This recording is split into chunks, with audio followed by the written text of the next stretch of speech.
ગઈ તારીખ 12/3/2025ના રોજ અઠવાલાઇન્સ પોલીસ સ્ટેશન વિસ્તારમાં રિંગ રોડ પર આવેલ જીવનદીપ કોમ્પ્લેક્સમાં પહેલા માળ પર વિનસ ટ્રેન્ડ નામની ઓફિસમાંથી રોકડા ₹60,000 અને વનપ્લસ કંપનીનો મોબાઈલ અને સોનાની કાનમાં પહેરવાની બુટ્ટી નંગ 1 તથા સીએની ઓફિસમાંથી એમઆઈ કંપનીનો મોબાઈલ ફોન અને સીસીટીવી કેમેરાનું મેમરી કાર્ડ તથા ચોથા માળ પર આવેલ રિલાયન્સ પોલિસ્ટર નામની યાનની ઓફિસમાંથી રોકડા ₹6,100 અને કેમેરા ડીવીઆર નંગ 2 અને સિસ્કો કંપનીનું રાઉટર 1 આમ ત્રણેય ઓફિસમાંથી કુલ ₹1,64,000ના રોકડ તથા મુદ્દામાલ ચોરી થયેલ બાબતે અઠવાલાઇન્સ પોલીસ સ્ટેશનમાં ગરફોડ ચોરીનો ગુનો નોંધાયો હતો। આ ગુનો દાખલ થતાં ક્રાઇમ બ્રાન્ચની ટીમ દ્વારા ગુનાની સ્થળ વિઝિટ કરી ગુનાનો ભેદ ઉકેલવા પ્રયત્ન હાથ ધરવામાં આવ્યા હતા, જેમાં ચોરી કરનાર ઇસમ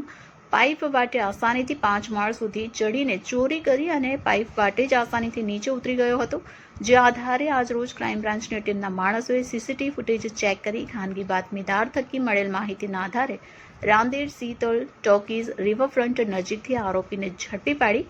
ગરફોડમાં ગયેલ મુદ્દામાલ કબજે કરી આગળની વધુ તપાસ હાથ ધરી છે।